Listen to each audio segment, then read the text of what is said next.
Hello दोस्तों, आप सभी लोगों का स्वागत है आपका अपना चैनल एमआर बेस्ट एजुकेशन में। तो आज हम लोग पढ़ने वाले हैं कारक और विभक्ति। कारक और विभक्ति का ये एक तरह से मैराथन क्लास है आपका। मैराथन क्लास कहने का मेन मतलब यही है कि कारक और विभक्ति से जो भी डाउट है आज हम उन सबको क्लियर करेंगे, यानी कारक और विभक्ति को पूर्ण रूप से जानेंगे, एकदम बेसिक से समझेंगे। वीडियो थोड़ा ज़्यादा समय तक चलेगा क्योंकि अच्छे से समझेंगे तो थोड़ा समय तो देना पड़ेगा। तो एकदम बने रहिए अंत तक, और अंत में यानी लास्ट में ज़रूर आप कमेंट करके बताएंगे कि आज का सेशन आपको कैसा लगा। ठीक है, तो कारक और विभक्ति ये संस्कृत व्याकरण का बहुत ही महत्वपूर्ण टॉपिक है। आप कोई भी ये 10th, विशेष रूप से जो 10th क्लास के बच्चे हैं जिनका एग्जाम 2025 में है, आप अपने गेस्ट पेपर निकालिए, अपना मॉडल सेट निकालिए, अपना सिलेबस में देखेंगे तो प्रत्येक वर्ष कारक और विभक्ति से क्वेश्चन आते हैं नहीं, बहुत आते हैं। 6 नंबर का अनुवाद एकदम फिक्स है कि हर एक साल आता है। वो कब आएगा? जब कारक और विभक्ति ध्यान में रहेगा तब। इसमें हम लोग कारक सूत्र को भी पढ़ेंगे, साथ में कारक सूत्र को भी लेकर चलते रहेंगे, जिससे अनुवाद भी आपका कवर हो जाएगा। ठीक है, तो आज का ये क्लास बहुत ही महत्वपूर्ण होने वाला है, बहुत ही यादगार होने वाला है। ठीक है, तो इस वीडियो को अधिक से अधिक शेयर करेंगे अपने दोस्त मित्रों के पास जिनका एग्जाम 2025 में, यानी जो 10वीं क्लास के छात्र छात्राएं हैं, और सब लोग अपने अपने स्टेटस पर लगा देंगे। ठीक है, ताकि आपके दोस्त मित्रों को भी कुछ फायदा हो जाए। ठीक है, तो चलिए हम लोग शुरू करते हैं कारक और विभक्ति। ये हम लोगों का संस्कृत व्याकरण है। हम लोग हिंदी व्याकरण नहीं पढ़ रहे हैं, संस्कृत व्याकरण पढ़ रहे हैं। तो सबसे पहले हम लोग जानते हैं कारक क्या होता है। तो यहां लिखा हुआ है साक्षात क्रियाजनकत्वम कारकत्वम, यानी जो क्रिया का साक्षात जनक, यानी क्रिया का प्रत्यक्ष संबंध, क्रिया के साथ जिसका प्रत्यक्ष संबंध उसे हम कारक कहते हैं। यानी क्रिया के साथ जिसका प्रत्यक्ष संबंध हो, प्रत्यक्ष मतलब सीधा डायरेक्ट संबंध, उसे हम कारक कहते हैं। जैसे कोई एक उदाहरण ले लीजिए, पठती, पठता, पठंती। पठती एक क्रिया है, यानी पठता है, पढ़ना, रोना, हंसना, खेलना, दौड़ना, ये सब क्या है? क्रिया है। तो पठती एक क्रिया है, तो पढ़ने का काम कोई ना कोई तो कर रहा है। पठती यानी पढ़ता है, तो हम लोग लिख सकते हैं रामः पठति। तो क्रिया के साथ इसका प्रत्यक्ष संबंध है कि ना, सीधा संबंध है कि ना। फिर हम बोले क्या पढ़ता है, तो पुस्तकम पठति। तो रामा पुस्तकम पठति, राम पुस्तक पढ़ता है, यानी क्रिया का सीधा संबंध हो रहा है कि ना, यानी रामा पुस्तकम। ये आपका कारक हुआ, ये भी आपका कारक हुआ, क्रिया के साथ जिसका प्रत्यक्ष संबंध हो। अभी कौन सा कारक है, ये कौन सा कारक है, ये हम लोग आगे चर्चा करते हैं। फिर दूसरा उदाहरण यदि लिखते हैं लिखती। लिखती यानी लिखता है, तो यहां लिख देते हैं मोहना लिखती या सीता लिखती। ठीक है, तो क्रिया के साथ जिसका प्रत्यक्ष संबंध हो, सीधा संबंध हो, उसे हम बोलते हैं क्या? कारक। तो क्रिया के साथ जिसका प्रत्यक्ष संबंध होता है उसे हम कारक कहते हैं। हम उम्मीद करते हैं कि कारक क्या होता है आपको समझ में आ गया हो। फिर इसके बाद विभक्ति को समझ लेते हैं, क्योंकि भाई टॉपिक का नाम ही है कारक और विभक्ति। तो जब तक इसको हम लोग समझेंगे ना, तब तक हम आगे कैसे बढ़ सकते हैं। तो अब हम लोग जानेंगे विभक्ति। तो विभक्ति क्या होता है? तो संख्या कारकम बोधयित्री विभक्ति, यानी जो संख्या और कारक का बोध कराए, उसमें कौन सी संख्या है, ठीक है, और कारक का जो बोध कराए, कौन सा कारक है, समझ रहे हैं ना। तो जो संख्या और कारक का बोध कराए उसे हम बोलते हैं क्या? विभक्ति। अब साथ में हम लोग जैसे अभी हम बोले कि ये पढ़ने से पहले आपको कुछ चीज आना चाहिए। जैसे बालक का शब्द रूप आपको याद होना चाहिए, पुल्लिंग में चलते हैं तो साधु का शब्द रूप याद होना चाहिए, स्त्रीलिंग में कम से कम एक लाता का शब्द रूप याद होना चाहिए, और नपुंसक लिंग में एक कम से कम फल का शब्द रूप याद होना चाहिए। यदि नहीं याद है तो आप लोग शॉर्ट में देख लीजिएगा, शॉर्ट में मैंने इसको डाल दिया है, ठीक है, शॉर्ट वीडियो में। तो कारक और विभक्ति हम लोग साथ में पढ़ते हैं। तो अब प्रश्न ये उठता है कि कारक कितने होते हैं और विभक्ति कितने होते हैं। तो याद रखेंगे संस्कृत में कारकों की संख्या 6 होता है। संस्कृत में कारक कितने होते हैं? तो 6 होते हैं। और विभक्ति कितने होते हैं? तो 7 होते हैं। ये भी बड़ा अजीब की बात है नहीं? कारक 6 और विभक्ति 7 कैसे होते हैं इसको हम लोग समझेंगे, अभी समझेंगे। तो कारक कितने होते हैं? तो क्रिया के साथ जिसका प्रत्यक्ष संबंध हो उसे हम कारक कहते हैं। संस्कृत व्याकरण में कारक 6 होते हैं। कौन कौन होते हैं? तो एक होता है कर्ता कारक, कारक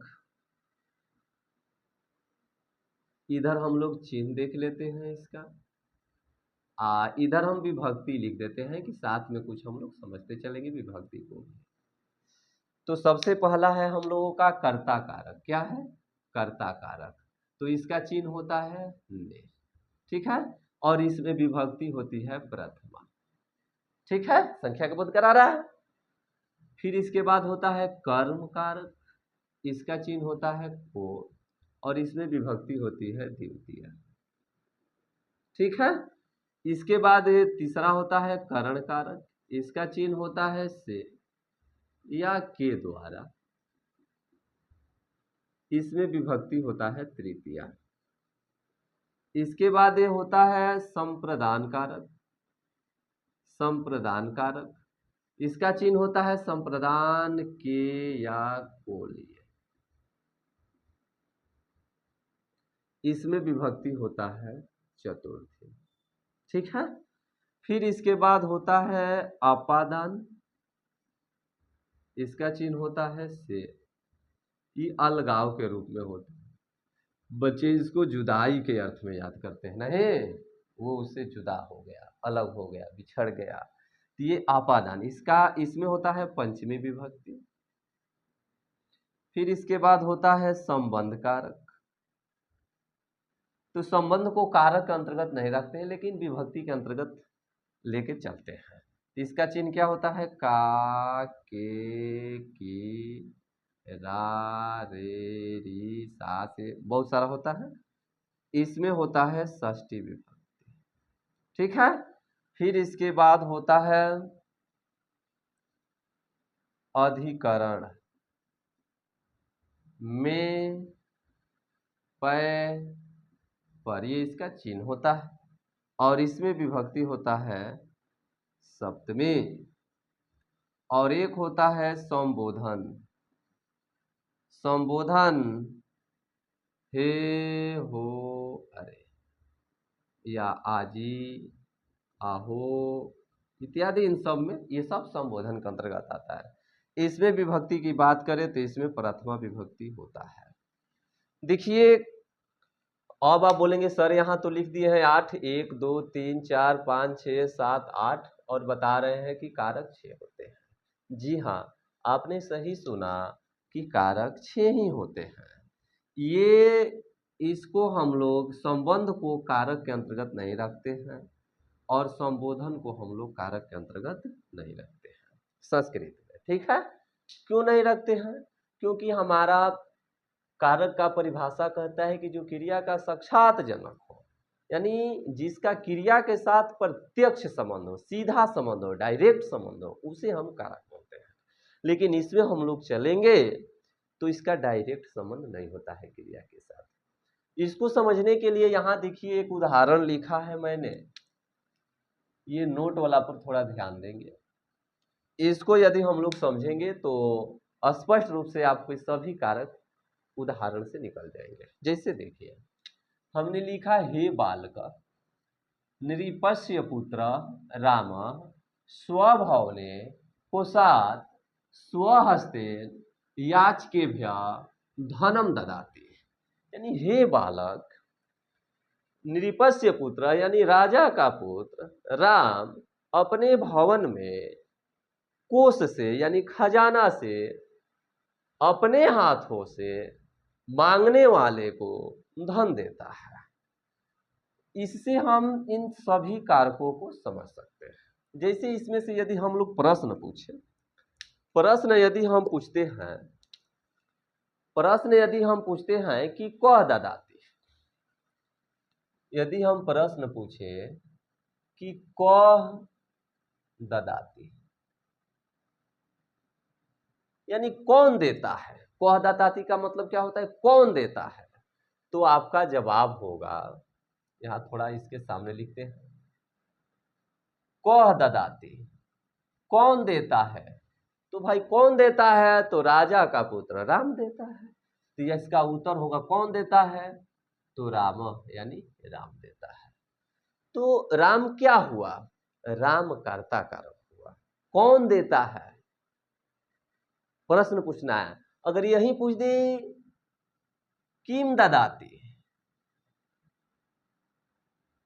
किम ददाती यानी क्या देता है, तो आप बोलेंगे इसमें से क्या देता है भाई, तो धनम ददाती आया है ना, धनम ददाती धन देता है, क्या देता है, तो धनम ददाती धन देता है। तो धनम क्या हो गया, ये आपका हो गया कर्म कारक, ये आपका हो गया कर्ता कारक। यही पूछ दे हम केन ददाती, केन ददाती किस चीज से देता है, तो आप बोलेंगे किस चीज से दे रहा है भाई, स्वहस्ते हाथों से दे रहा है, अपने हाथों से दे रहा है, तो बोल सकते हैं हस्ते, हाथों से दे रहा है तो हस्ते, यानी इसमें करण कारक हुआ। कौन सा कारक हुआ, करण कारक हुआ। किन ददाती यानी किस चीज से देता है, तो अपने हाथ से देता है। यही बोल दे केभ्यः ददाती, केभ्यः ददाती किसको देता है, तो किसको देता है, तो मांगने वाले को देता है। आया नहीं, हम मांगने वाले को देता है, याच के भी, याच के भी यानी मांगने वाले को देता है, यानी इसमें संप्रदान कारक हो गया। कौन सा कारक हो गया, संप्रदान कारक हो गया। अब हम बोल दे यहां प्रश्न कस्मात ददाती, कस्मात ददाती, कस्मात ददाती कहां से देता है, कस्मात ददाती यानी कहां से देता है, तो खजाना से देता है, यानी कोषात यानी खजाना से देता है। खजाना से यानी इसमें आपादान कारक हो गया, क्या हो गया, आपादान कारक हो गया। यही बोल दे कुत्र ददाती,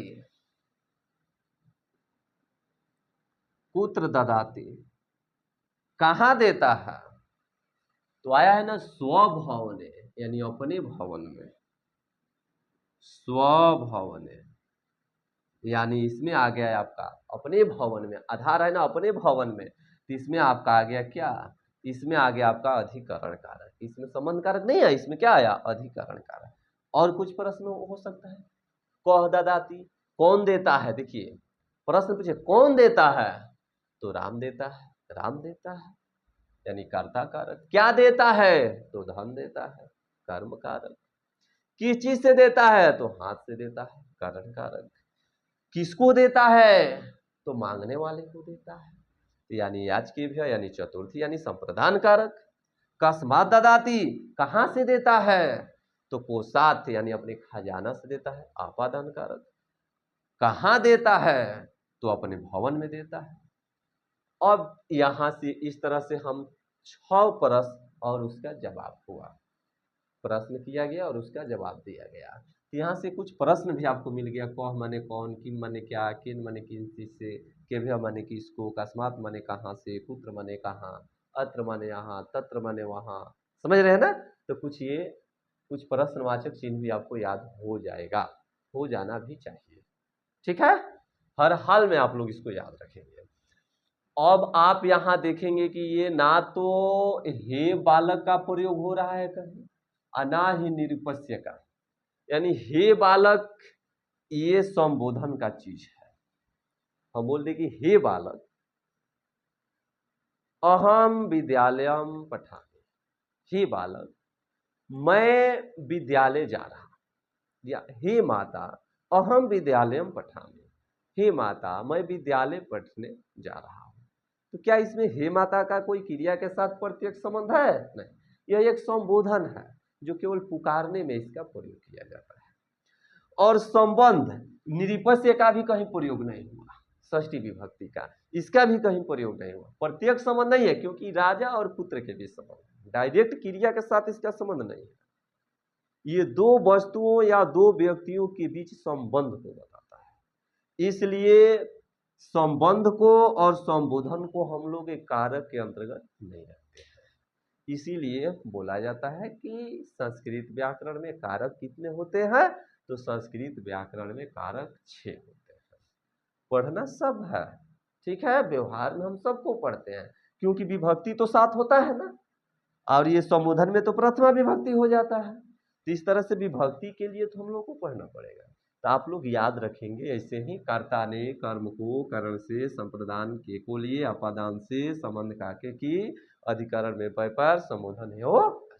आप लोग इस तरह से चीज याद रखेंगे। तो यहाँ से आप लोग समझ गए होंगे कि कारक 6 होते हैं। अब हम लोग बारी बारी से अब कारक सूत्र की ओर चले। तो सबसे पहला हम लोग देखेंगे कारक कर्ता कारक, ठीक है ना।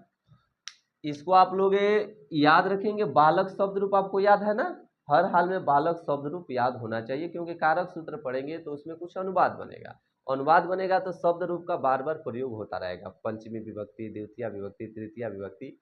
जैसे तो कर्ता कारक में कौन सी विभक्ति होती है? तो प्रथमा विभक्ति याद रखना है। कर्म कारक में कौन विभक्ति? तो द्वितीय विभक्ति। करण कारक में तो तृतीय, संप्रदान में तो चतुर्थी, अपादान में तो पंचमी, संबंध में तो षष्ठी, अधिकरण में तो सप्तमी, संबोधन में प्रथमा। अनुवाद में यदि हम लोग चलेंगे तो इससे तो बहुत कम ही पूछता है, जो भी पूछता है यही से ज्यादा पूछता है, ठीक है। तो नोट करना है तो जल्दी से नोट कीजिए। अब हम लोग कर्ता कारक में प्रवेश करेंगे।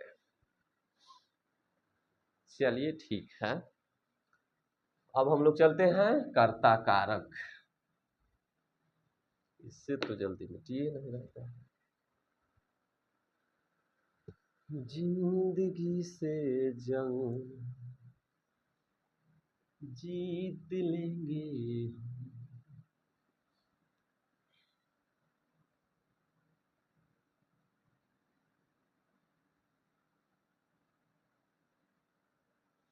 चलिए, तो अब हम लोग पढ़ने वाले हैं, पहला कारक है आपका कर्ता कारक।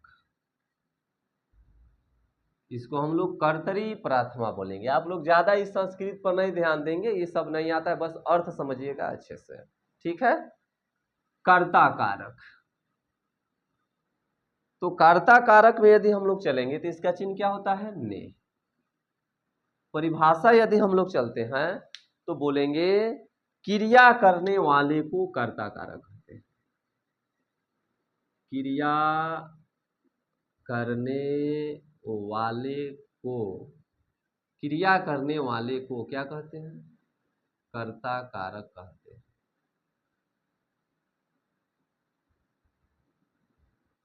क्रिया करने वाले को कर्ता कारक कहते हैं। कर्ता कारक में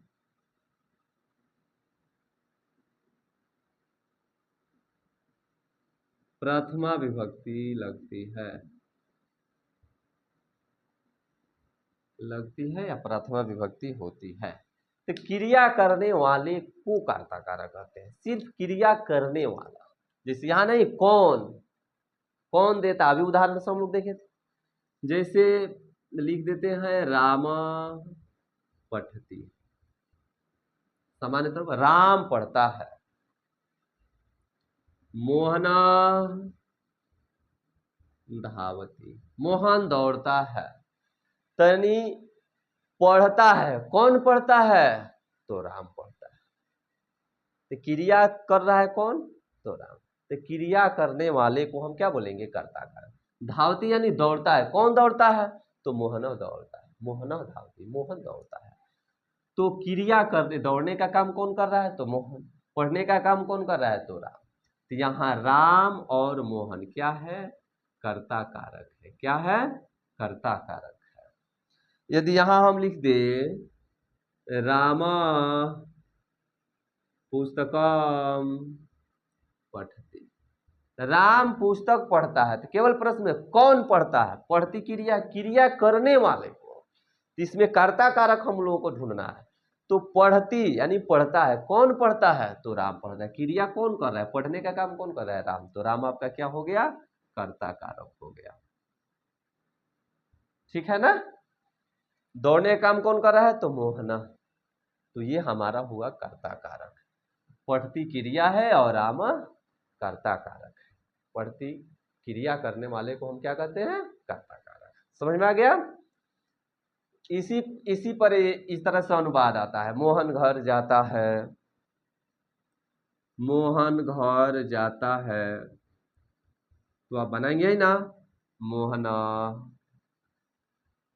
गृहम यानी घर को, आगच्छति यानी जाता है। ये आपका मोहन प्रथम पुरुष का एक वचन है। यदि कर्ता प्रथम पुरुष का एक वचन होगा तो क्रिया भी प्रथम पुरुष का एक वचन होगा। तो गच्छ धातु का यदि हम लोग पढ़ते हैं लट लकार में, तो गच्छति गच्छता गच्छन्ति। वे दोनों दौड़ते हैं, वे दोनों दौड़ते हैं, तो माने होता है वे दोनों, दो गो है तो धावती धावत धावंती, तो हमारा हो जाएगा धावत, धावत हो जाएगा। ठीक है। लकार हम पहले ही पढ़ा चुके हैं लाइव क्लास में। अब लाइव इसलिए नहीं आ रहे हैं कि लाइट समझ से नहीं आ रहा है, कभी 10 मिनट आके कट जाता है तो कभी नहीं आता है, जिससे बहुत सारी समस्याएं आ जाती हैं। ठीक है। इसीलिए हमने सोचा कि वीडियो बनाकर ही अपलोड किया जाए, आपके लिए भी सुविधा होगा। ठीक है। अभी पढ़ाएं लाइव, 10 मिनट लाइट रहेगा कट जाएगा, फिर उतना संसाधन है नहीं हमारे पास कि लगातार जुड़े रहेंगे लाइट में कटने के बाद। तो जो भी है उसी में खुश रहना है, उतने में हमको पढ़ाना है। ठीक है। तो लकार आप लोग पढ़ चुके हैं। तो वे दोनों दौड़ते हैं, तो तौ धावता।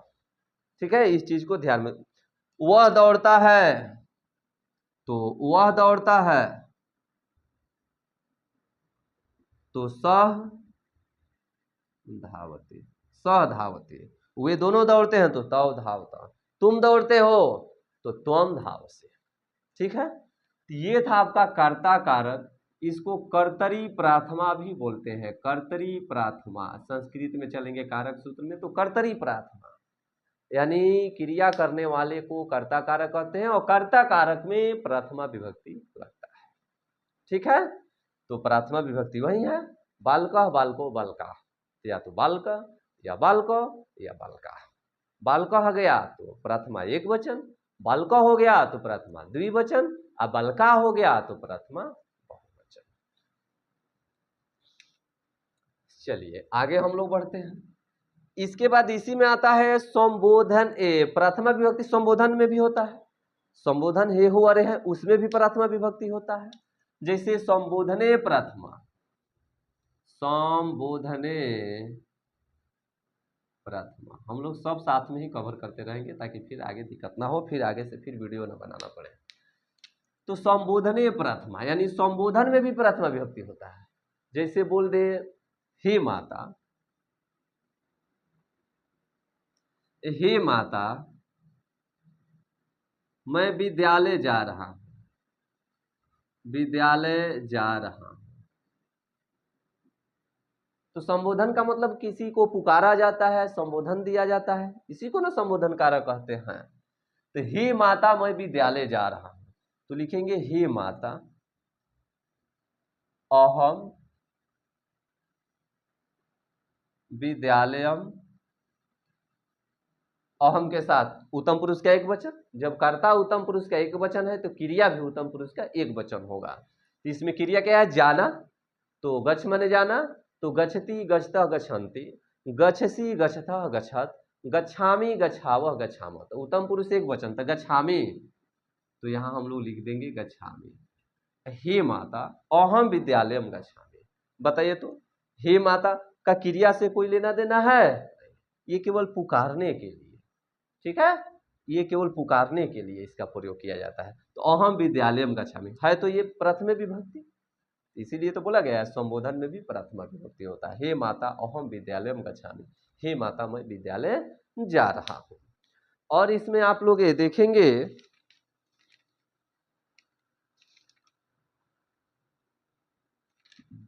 चलिए अब नहीं है, कुछ और हम लोग देख लेते हैं जो आपके एग्जाम में कुछ पूछा हुआ है उसको।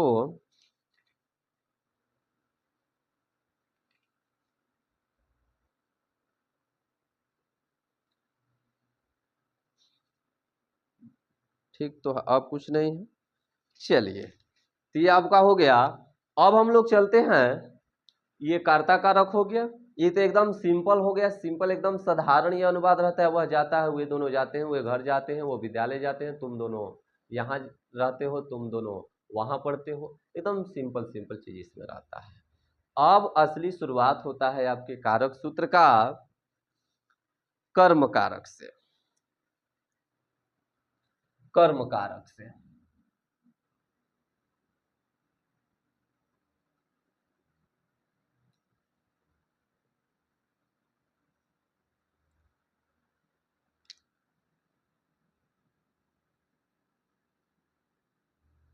कर्म कारक चिन्ह क्या होता है? कर्म को। तो हम लोग बोलते हैं क्रिया का फल जिस पर पड़े, क्रिया करने वाले को कर्ता कारक, आ क्रिया का फल जिस पर पड़े, क्रिया का फल, क्रिया का फल जिस पर पड़े उसे कर्म कारक कहते हैं, उसे कर्म कारक कहते हैं। क्रिया का फल जिस पर पड़े उसे हम कर्म कारक कहते हैं। कर्म कारक में द्वितीय विभक्ति लगती है, लिख देते हैं शॉर्टकट में, इसमें द्वितीय विभक्ति लगती है।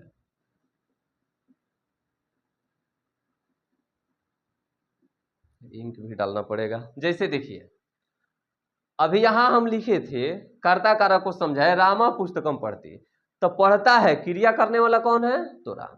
यही पूछते कि रामा पढ़ती, क्या पढ़ता है? तो यहां लिखा गया है पुस्तक पढ़ता है।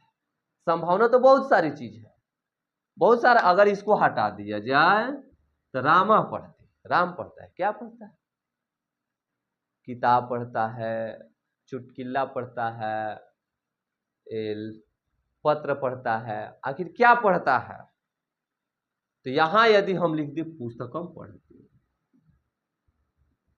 क्या, कौन पढ़ता है? कर्ता कारक बताता है, क्या पढ़ता है? ये उसका कर्म हुआ।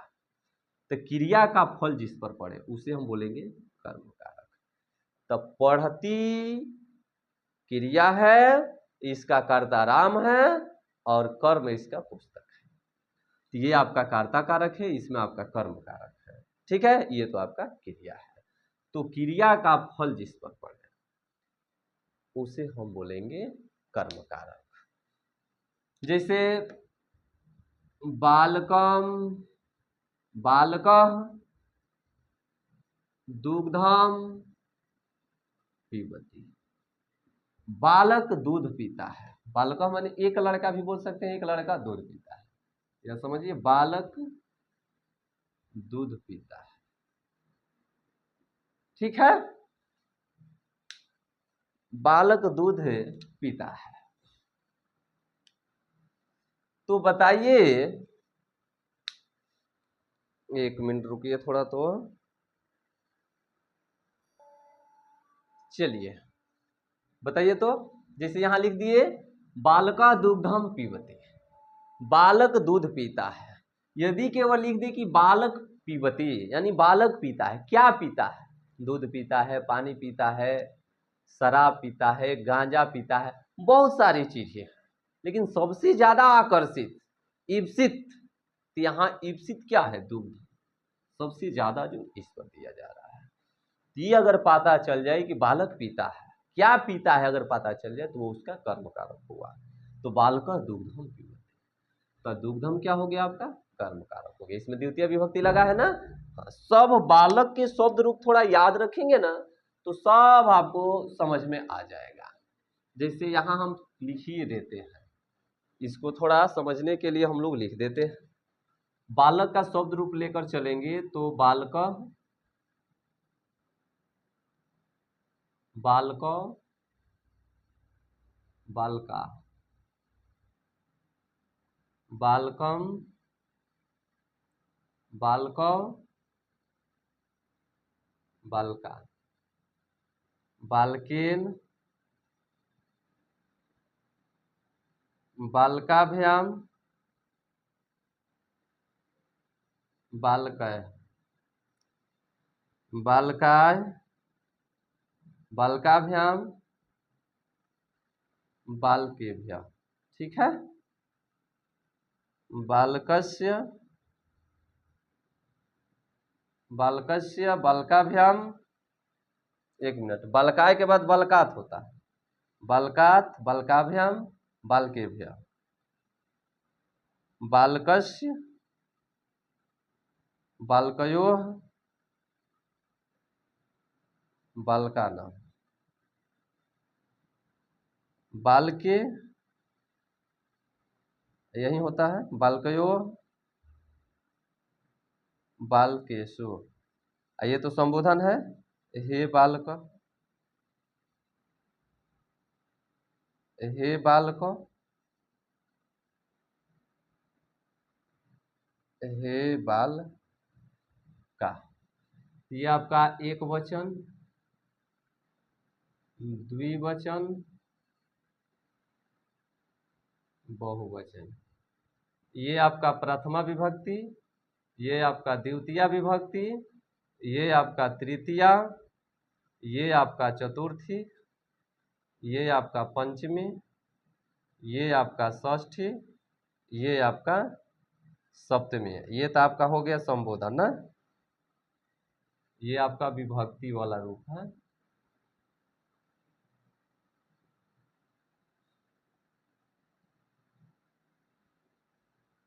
ठीक है, ये आपको थोड़ा समझने के लिए लिख दिया गया।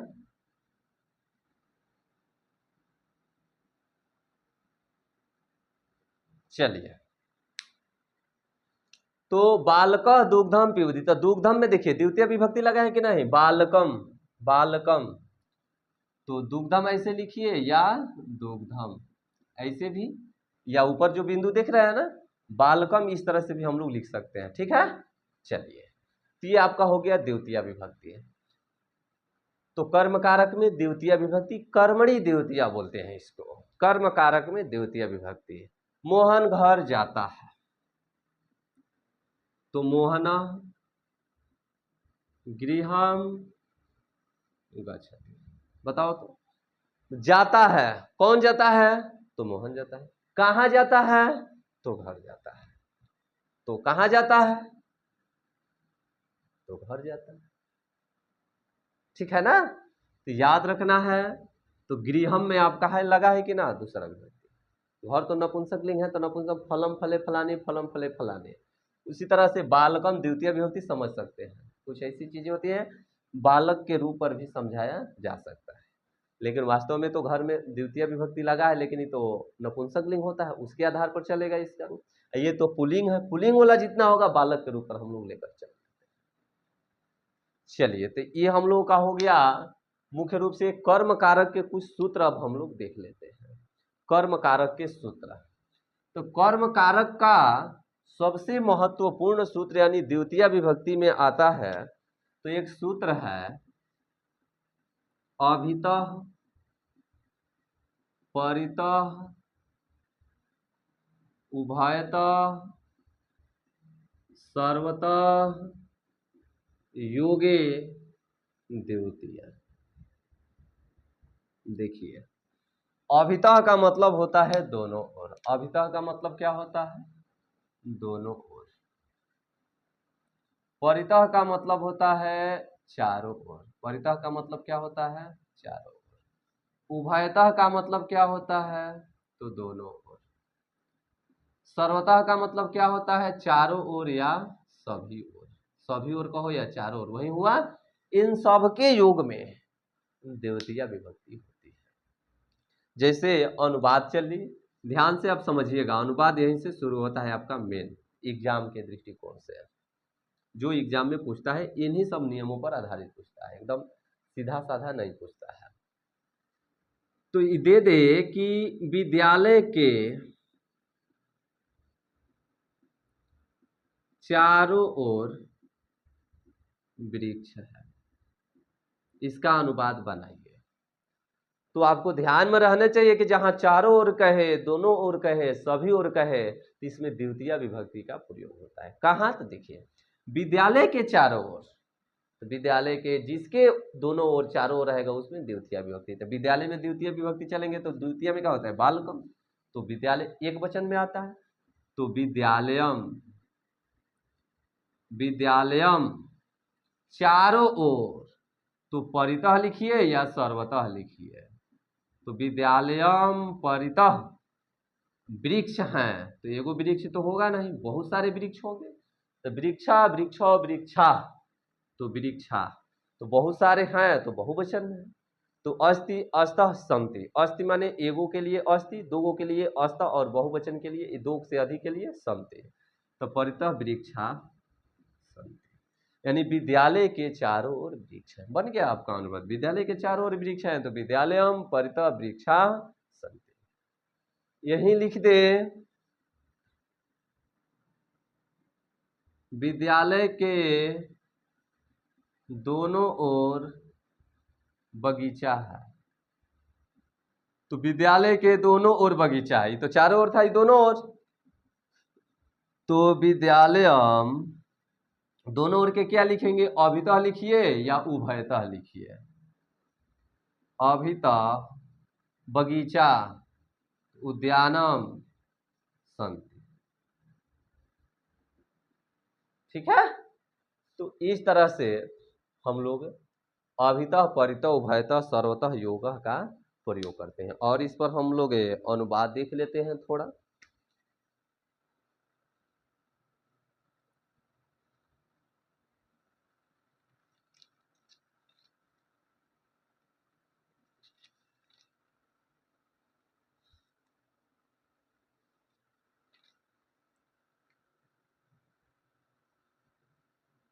तो हो ही गया सब, इसमें से भी देख लेते हैं, रुक जाइए थोड़ा।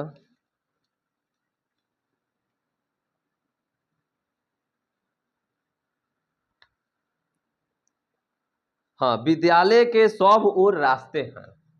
एक है विद्यालय के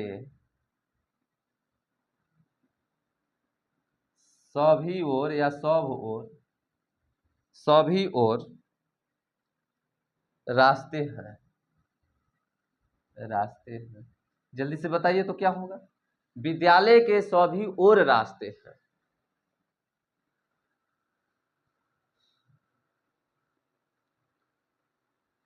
क्या होगा? तो विद्यालयम होगा ना, सभी ओर के लिए क्या होगा? परितः या सर्वतः, सर्वतः रास्ते यानी मार्गा संति। मार्ग यानी रास्ते, मार्ग माने होता है रास्ता।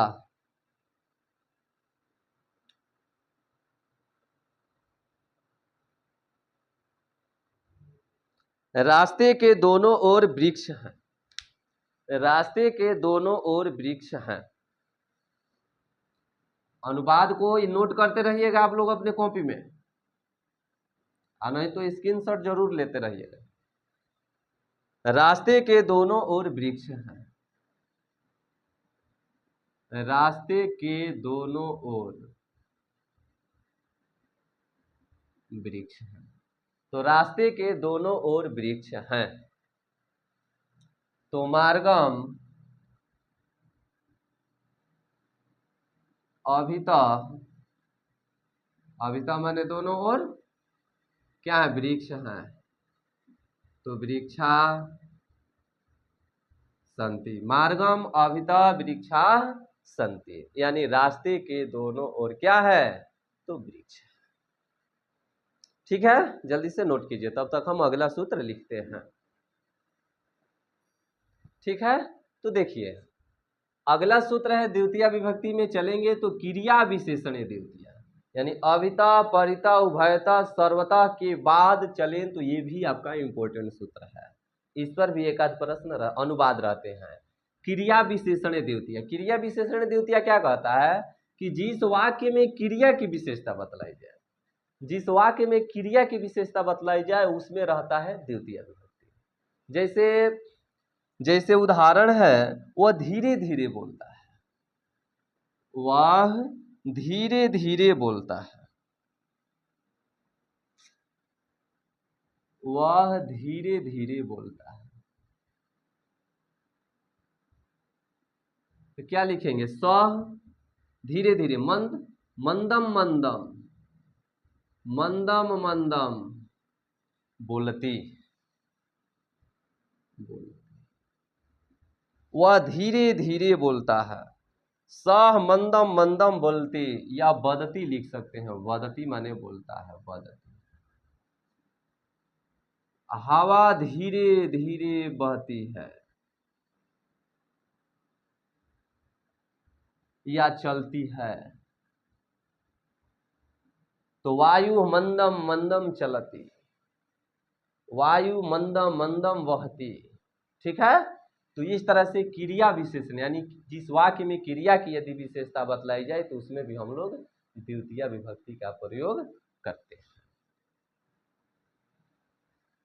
बिना अगर किसी अनुवाद में रहे तो उसमें भी द्वितीय का प्रयोग करते हैं। जैसे राम के बिना अयोध्या सुनी थी, राम के बिना अयोध्या सुनी थी, तो रामम बिना, रामम बिना अयोध्या सुन्या। जैसे राम के बिना, राम के बिना अयोध्या सुनी थी। तो बिना के अर्थ में यदि आ जाए तो द्वितीय विभक्ति से भी बना सकते हैं, तृतीय विभक्ति से भी बना सकते हैं, पंचमी विभक्ति से भी बना सकते हैं। कुछ ऐसे भी अनुवाद होते हैं जिसमें द्वितीय, पंचमी, तृतीय सब दो तीन विभक्ति का प्रयोग हो जाता है। इसका सूत्र है पृथक बिना ननाभि योगे द्वितीय तृतीय पंचमी। यानी पृथक यानी अलग होने की स्थिति में, बिना की स्थिति में, नाना यानी विभिन्न प्रकार के स्थिति में आप दूसरा विभक्ति का भी प्रयोग कर सकते हैं, तीसरा विभक्ति का भी, पंचमी विभक्ति का भी। जैसे इसका क्या बनाइएगा, द्वितीय में बनाइएगा तो रामम बिना अयोध्या सुन्या आसी, यानी राम के बिना अयोध्या सुनी थी, रामम बिना, तो द्वितीय विभक्ति में हो गया। तृतीय में बनाना चाहें तो बना सकते हैं रामेण बिना अयोध्या सुन्या आसी। पंचमी में बना सकते हैं रामात बिना। ये ध्यान में रहना चाहिए, ये बड़ा भयंकर सूत्र हो गया। अब जैसे दे दे कि बिना के योग में किस विभक्ति का प्रयोग होता है, ए में दिया है द्वितीय, बी में दिया है तृतीय, सी में दिया है पंचमी, और डी में दे दिया है इनमें से सभी। तो कोई पढ़ा है द्वितीय विभक्ति तो द्वितीय मार देगा, कोई पढ़ा है तृतीय तो तृतीय मार देगा, कोई पढ़ा है केवल पंचमी तो केवल पंचमी मार देगा। लेकिन जो सब पढ़ा होगा तो वही ना मारेगा, ये सभी। तो इस पर ध्यान दीजिएगा। बिना के योग में, नाना के योग में, पृथक के योग में आप दूसरा, तीसरा और पांचवा का प्रयोग कर सकते हैं। बस ये कर्म कारक अब हम लोग यहाँ समाप्त करते हैं। अब हम लोग चलते हैं करण कारक में, यानी तृतीय विभक्ति में अब हम लोग चलते हैं। और भी सूत्र है लेकिन उसको हम लोग छोड़ देते हैं। जो मेन है, जो आपके एग्जाम से टच होने वाला है, अब हम लोग उसी को देखेंगे। ठीक है, उतना बेसिक से डीपली में अब जाने की जरूरत नहीं है क्योंकि समय बहुत कम है आपके पास। ठीक है, तो चलिए इसको नोट कीजिए, तब तक हम तीसरा सूत्र लिखते हैं। तो चलिए अब हम लोग तीसरा कारक देखते हैं, करण कारक। करण कारक में आप लोग याद रखेंगे कौन सी विभक्ति होती है, तो तृतीय विभक्ति होती है। यानी तृतीय विभक्ति यानी इसका प्रयोग होगा बालकेन, एक वचन में, द्विवचन में बालकाभ्याम और बहुवचन में बालकाय। मुख्य रूप से हम लोग एक वचन का ही लेकर चलते हैं उदाहरण में, ताकि समझ में अच्छे से आ जाए। अभ्यास करेंगे सब समझ में आ जाएगा। तो करण कारक का परिभाषा क्या है, तो कर्ता कारक बोलता है क्रिया करने वाले को कर्ता कारक, क्रिया का फल जिस पर पड़े उसे कर्म कारक, क्रिया करने में जो अत्यंत सहायक हो उसे करण कारक कहते हैं। क्रिया करने में जो अत्यंत सहायक हो यानी क्रिया का जो साधन हो, जैसे हम बोल दे कि वह कलम से लिखता है, वह कलम से लिखता है। यहां साधन यानी क्रिया का साधन क्या है? कलम है। क्रिया का साधन क्या है? कलम है। तो कलम को हम क्या बोलेंगे? करण कारक। तो इसका अनुवाद बनाएंगे तो क्या होगा? स कलमेन लिखते। देखिए लाइट कट गया, 1 मिनट थोड़ा वेट करते हैं हम लोग। तो दिखाई दे रहा होगा। चलिए लाइट कट गया, थोड़ा 1 मिनट आप लोग मैनेज करेंगे। तो वह कलम से लिखता है, तो क्या हो गया? स कलमेन लिखती, यानी लिखित क्रिया का अत्यंत सहायक क्या है? तो लिखित क्रिया का अत्यंत सहायक आपका कलम है। तो कलम में कौन सी विभक्ति लगेगी? तृतीया विभक्ति, यानी कलम कौन सा कारक हुआ? तो करण कारक हुआ। क्वेश्चन में इसी तरह से पूछता है, लिख देगा स कलमेन लिखती, यहां अंडरलाइन कर देगा कलमेन में कौन सी विभक्ति है, तो आपको बताना पड़ेगा तृतीय विभक्ति। लिख देगा स दुग्धम पिबती, यहाँ दुग्धम में अंडरलाइन कर देगा, बोले कौन सी विभक्ति है, तो आपको बताना पड़ेगा द्वितीय विभक्ति है। ठीक है। अब यहीं पर बोलते वह मुख से बोलता है, वह मुख से बोलता है, वह मुख से बोलता है। तो वह मुख से बोलता है, तो बोलता है कौन सा साधन है बोलने में? तो मुंह है। तो इसमें कौन सा विभक्ति का प्रयोग करेंगे? तो तीसरा विभक्ति का प्रयोग करेंगे। तो बनाइए, तो स मुखेन बोलता है, वदति वदति, सह मुखेन वदति, वह मुख से बोलते हैं, यानी इसमें तृतीया विभक्ति का प्रयोग। बालकेन, मुखेन, बालकेन, कलमेन, ठीक है ना। तो ये हो गया आपका करण कारक, यानी करणे तृतीया। साधकतम कारणम, यानी जो क्रिया करने में जो अत्यंत सहायक हो, यानी क्रिया का जो अत्यंत साधन का काम करे, ठीक है, तो उसे हम बोलेंगे करण कारक। तो चलिए अब हम लोग इसके सूत्र को देखते हैं, करण कारक में कौन कौन से सूत्र आते हैं। तो पहला सूत्र क्या है? सहार्थे तृतीया, बहुत ही इंपॉर्टेंट सूत्र है। सहार्थे तृतीया, सहार्थे का मतलब सह के अर्थ में तृतीया विभक्ति होती है, यानी स साकम समम सार्धम के योग में कौन सी विभक्ति? तृतीया विभक्ति। तो सहार्थे का मतलब स माने भी साथ, साकम माने भी साथ, समम माने भी साथ, सार्धम माने भी साथ, यानी साथ के अर्थ में आप स भी लिख सकते हैं, साकम भी, समम भी, सार्धम भी, इन सब के योग में तृतीया विभक्ति होती है। बहुत ही इंपॉर्टेंट सूत्र है। जैसे द्वितीया में अभितः परितः उभयतः सर्वतः होला, और तृतीया में सहार्थे तृतीया। तो जैसे देखिए यहाँ यथा माने जैसे, जैसे मोहन राम के साथ घर जाता है, तो मोहन किसके साथ? तो राम के साथ। तो राम में तीसरा विभक्ति, जैसे बालक का चलते हैं तो बालक में क्या है? तीसरा में बालकेन है ना, बालकेन। तो उसी तरह से राम में तीसरा जोड़ेंगे तो रामेण। तो लिखेंगे मोहना रामेण स, यानी राम के साथ कहाँ जाता है? घर जाता है। तो गृहम गच्छति, यानी मोहन राम के साथ घर जाता है। दूसरा उदाहरण यदि हम लोग देखें,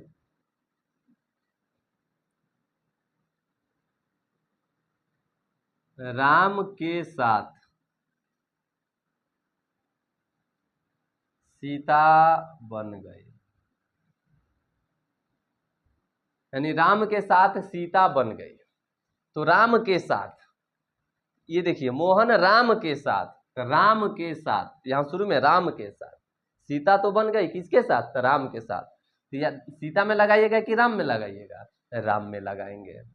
रामेण स, रामेण स माने साथ, सीता बनम गई, अक्षत भी लिख सकते हैं, या गतवती भी लिख सकते हैं, ये प्रत्यय में आ जाएगा। गतवती बने गए, या अगछत, गच्छ धातु, गच्छ माने जाना, अगछत माने गया गए, ठीक है ना। तो रामेण स सीता वनम गतवती। तीसरा बना सकते हैं पिता के साथ,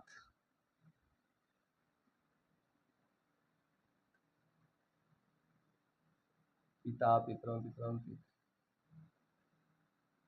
पिता के साथ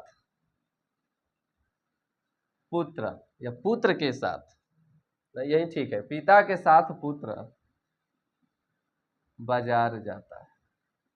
तो पिता के साथ पुत्र बाजार जाता है, तो पुत्र में लगाइएगा कि पिता में लगाइएगा, तो पिता के साथ, तो पिता में तीसरा विभक्ति, तो पिता का सूत्र याद होना चाहिए, पिता पितरो पितरम पितरम पितरो पितृ पितृण पित्राभ्याम पितृभि, तो पितृण पितृण स पुत्र बाजार यानी हाटम गच्छति, या पुत्र के साथ पिता बाजार जाता है तो पुत्रेण सह पिता हाटम गच्छति, ठीक है। अगला सूत्र हम लोग देखेंगे ये नांग विकार, बहुत ही इंपॉर्टेंट सूत्र वो भी है, ठीक है। तो पिता के साथ ये हो गया ना, ओहो यहाँ गलती हो गया, पितृण नहीं होता है, एक मिनट, पुत्रेण में होता है, एक मिनट, पितरा होगा, पितरा, पिता पितरो पितरो पितरम पितरो पितृ पितरा पितृभ्याम पितृभि, पितरा होता है पिता का रूप में, पितरा तीसरा में क्या होता है, पितरा। असली उदाहरण में लिखा था पुत्र के साथ पिता बाजार जाता है, या पिता पुत्र के साथ बाजार जाता है, इसी को इस तरह से लिखा जाए कि पिता पुत्र के साथ बाजार जाता है, ठीक है। तो यहां हम लिखेंगे पिता या पितृ, पितृ माने होता है पिता, पिता भी लिख सकते हैं, पिता पितरो पितरा पितरम पितरो पितृ पितरा पितृभ्याम पितृभि, पिता पुत्र के साथ, तो पुत्रेण, यहां लिख सकते हैं पुत्रेण स हाटम गच्छति, तो हमने यहाँ गलत लिखा था, पितृण नहीं होता है, पितरा होता है, पितृ शब्द में चलेंगे तो तृतीय एक वचन में क्या होता है, पितरा होता है, मातृका भी चलेंगे तो मात्रा होता है, तो याद रखेंगे, ये मिस्टेक हो गया। अगला तो ये हो गया सहार्थे, स के अर्थ में क्या होता है, तीसरा विभक्ति, राम के साथ लक्ष्मण भी बन गए, राम और लक्ष्मण के साथ सीता भी बन गई, पिता पुत्र के साथ बाजार जाता है, मोहन राम के साथ घर जाता है, विकास रमेश के साथ है स्कूल जाता है, समझ रहे हैं ना, जैसे यहाँ लिख दे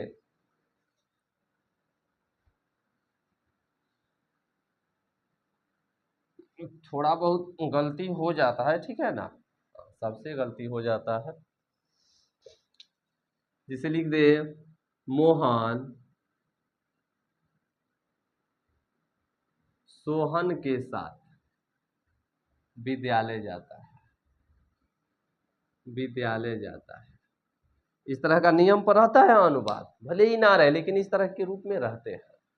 तो मोहन सोहन के साथ विद्यालय जाता है। अंत में हम लोग क्वेश्चन बैंक से भी कुछ देखेंगे क्वेश्चन कि आपके एग्जाम में कारक सूत्र से कैसा कैसा क्वेश्चन पूछा है। मोहन सोहन के साथ विद्यालय जाता है, तो मोहन सोहन के साथ, तो मोहना सोहन के साथ, तो सोहनेन, सोहनेन है ना, तीसरा में बालकेन, इसी तरह से सोहनेन सह विद्यालयम आगच्छति, यानी मोहन सोहन के साथ विद्यालय जाता है। अब इसका दूसरा सूत्र देखेंगे, ये भी बहुत इंपॉर्टेंट है, जिसका नाम है ये नांग विकार।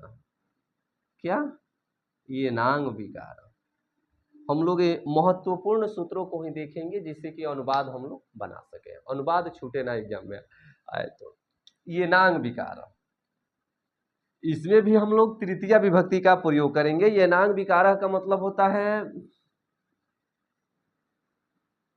जिस अंग सूचक शब्द से, जिस अंग सूचक शब्द से अंगी का अंग, अंगी का अंग विकृत हो यानी खराब हो, खराब हो, तो उस अंग सूचक शब्द में, तो उस अंग सूचक शब्द में तृतीया विभक्ति होती है, तृतीया विभक्ति होती है। मजा आ रहा है ना? हम लोग इधर उधर बातें नहीं कर रहे हैं, एकदम धैर्य से हम लोग इसको पढ़ रहे हैं ताकि आसानी से हम लोग इसे समझ सकें।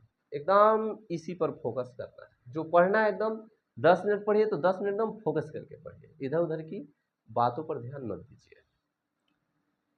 तो जिस अंग सूचक शब्द से अंगी का अंग विकृत हो या खराब हो, उस अंग सूचक शब्द में क्या होता है?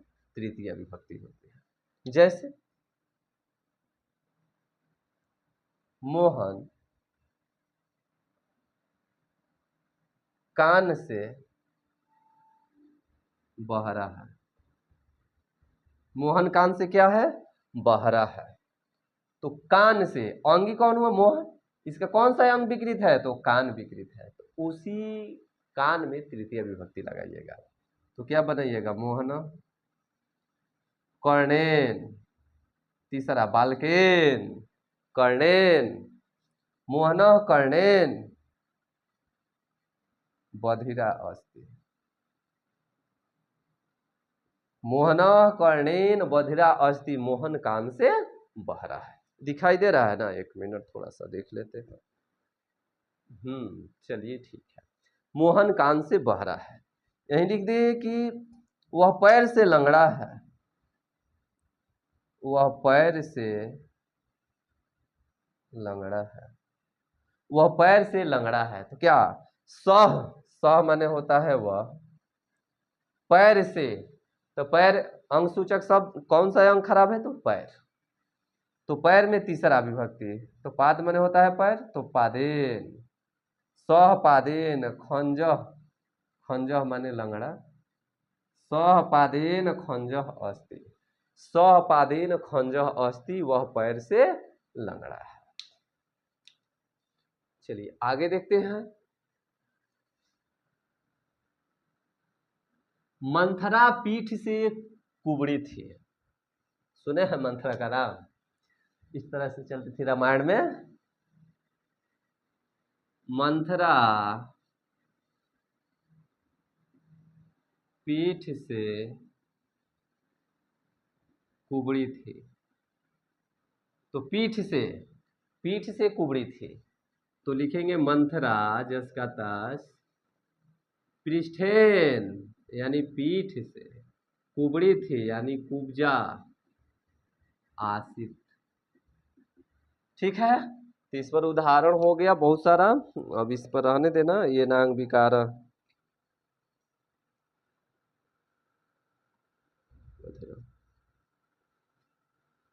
चलिए और एक सूत्र देख लेते हैं, ये अपवर्गीय तृतीया। देखिए तीसरा विभक्ति में बड़ा इंपॉर्टेंट सूत्र है। तीसरा विभक्ति में, तृतीय विभक्ति है ना, तो इसका तीसरा सूत्र हम लोग देख रहे हैं। इस जितना भी अनुवाद आ रहा है, इन सभी अनुवाद को आप लोग कॉपी पर नोट कर लेंगे और फिर से इसको बनाएंगे। अपवर्गीय तृतीया, 1 मिनट हम इसको लिखिए देते हैं, तब आप लोग देखिए। देखिए एक सूत्र है आपका अपवर्गीय तृतीया। अपवर्गीय तृतीया क्या होता है कि क्रिया की समाप्ति और फल की प्राप्ति, क्रिया की समाप्ति और फल की प्राप्ति हो तो कालवाची और मार्गवाची शब्दों में तृतीया विभक्ति का प्रयोग होता है। जैसे उदाहरण से समझेंगे, उदाहरण ही इसका मस्ट है। जैसे सह मासेन, सह मासेन पुस्तकम अधितम, पुस्तकम अधितम, इसका मतलब क्या? 1 महीने में उसने पुस्तक पढ़ लिया, वह 1 महीने में पुस्तक पढ़ लिया।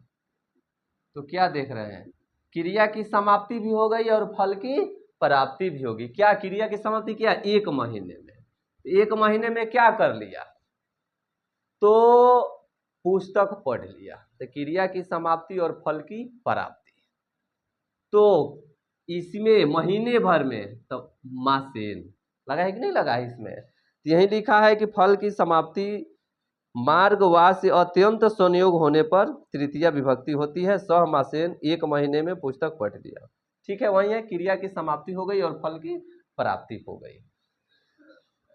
तो हमारा यही है मासेन, महीने भर में व्याकरण पढ़ लिया। फिर अगला उदाहरण इसमें है कि मोहन 4 वर्षों में घर बना लिया। 4 वर्षों में घर बना लिया। तो मोहन चतुर्भी वर्षे गृहम, इतना बड़ा उदाहरण पर नहीं जाना है, बस इतना याद, वह महीने भर में व्याकरण पढ़ लिया, वो महीने भर में किताब पढ़ लिया। तो इसमें याद रखना है कि ये अपवर्गीय तृतीया के अंतर्गत आता है, इसलिए इसको बताना पड़ा कि एक बार पूछा है अपवर्ग, इसमें से कौन अपवर्गीय तृतीया का उदाहरण है। तो 4 ऑप्शन में एक ऐसा ऑप्शन दिया रहेगा, महीने भर में, सप्ताह भर में, वर्ष भर में किसी ने ये काम कर लिया, वो काम कर लिया। चलिए, तो ये हो गया है आपका सार्थे तृतीया हो गया, अपवर्गीय तृतीया हो गया, ये नांग विकार हो गया, अकर्ण्य तृतीया हुई गया। अब एक है पृथक बिना ननाभि। पृथक बिना ननाभि। तो पृथक बिना ननाभि यानी पृथक का मतलब क्या होता है, अलग करना। पृथक का मतलब क्या होता है, अलग, अलग करना। और बिना यानी बिना के योग में, यानी इसके बिना उसके बिना, ये नहीं हो सकता है, वो नहीं हो सकता है। ठीक है, अभी उदाहरण से पता चलेगा। और नाना का मतलब होता है अनेक प्रकार, अनेक प्रकार यानी नाना प्रकार। इन सबके योग में तृतीय विभक्ति होता है।